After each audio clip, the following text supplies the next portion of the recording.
Do you want to see your Instagram password if you forgot it? If you have forgotten your password, there is no way for you to see your current password. But you can reset your password instead. For that, open your Instagram application. Tap on the profile icon at the bottom right corner of the screen. Now, hit the hamburger icon to open your settings.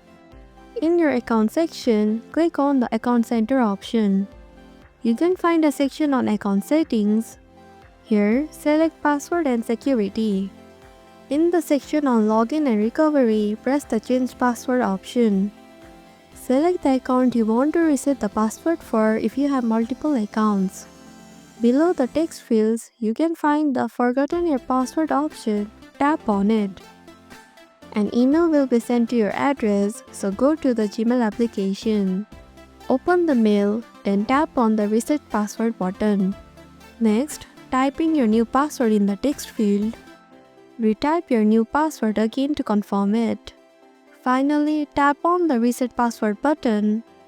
This is what you can do instead of seeing your password.